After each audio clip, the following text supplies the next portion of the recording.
Hey, Hyle. Today we're going to talk about no man knows the day or the hour.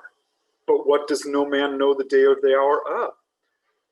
If there is a rapture, it would have to be that no man would know the day or the hour of the rapture.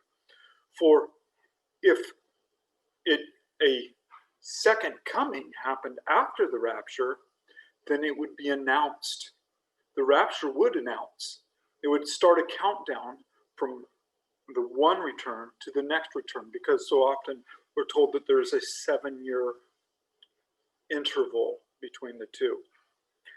However, the Word of God is very clear on what no man knows the day or the hour of. The passage is found in Mark 13, verse 31 and 32, or Matthew 24, verses 35 and 36. And so when we're told that no man knows the day or the hour, Jesus directly states that heaven and earth will pass away, but my words will not pass away. And of that day, no man knows except for the Father, not even the Son. It adds that in the Mark presentation. So what does no man know the day or the hour? Well, it's when the heavens are destroyed and the earth is passing away. It directly states that. I was recently told, well, that doesn't happen until the end of the 1,000-year reign. Well, unfortunately, Jesus comes as a thief in the night when the heavens are destroyed, according to 2 Peter 3:10.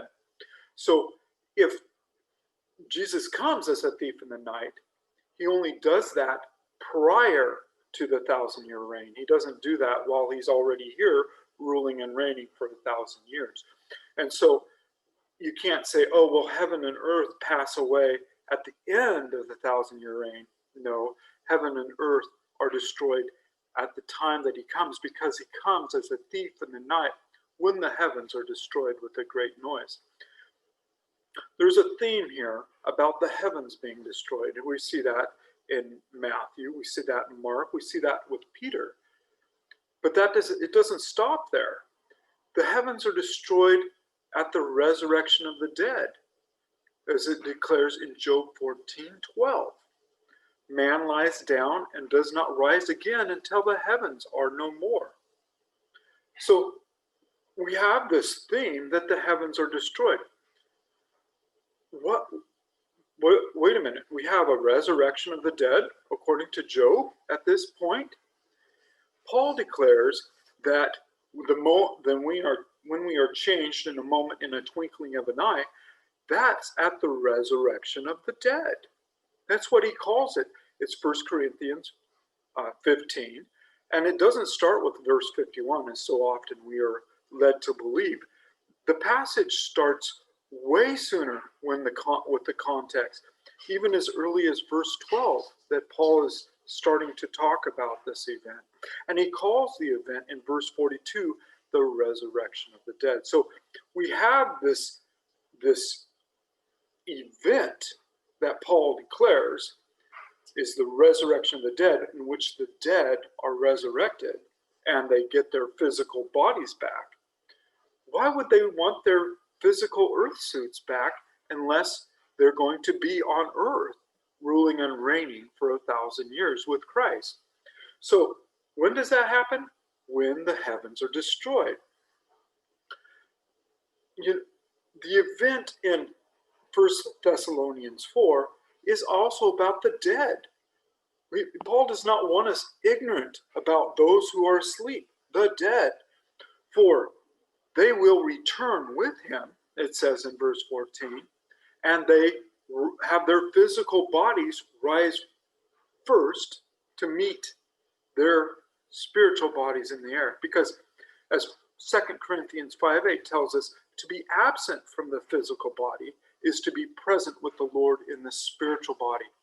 Paul calls this the glorified body in Philippians 2:19 and 20. So often we're told, well, when Jesus returns, we get our glorified body. That is a fallacy. We do not get our glorified body when he returns.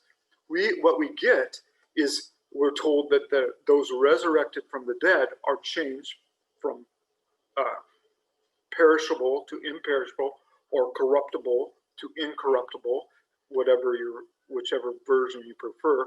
But the mortal, those who are alive and remain, are changed to immortality, which is the opposite of what Adam was changed to with when the fall, with sin. When sin came into the world, death entered in, as it says in Romans 4.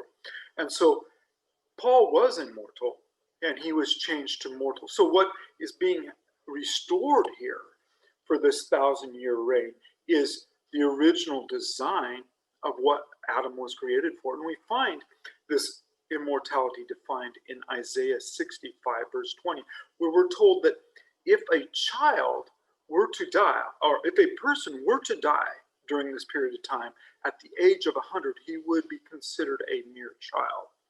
And so when we're told that no man knows the day or the hour, so often we're brainwashed into thinking that it's this rapture event when we're directly told it's when the heavens are destroyed.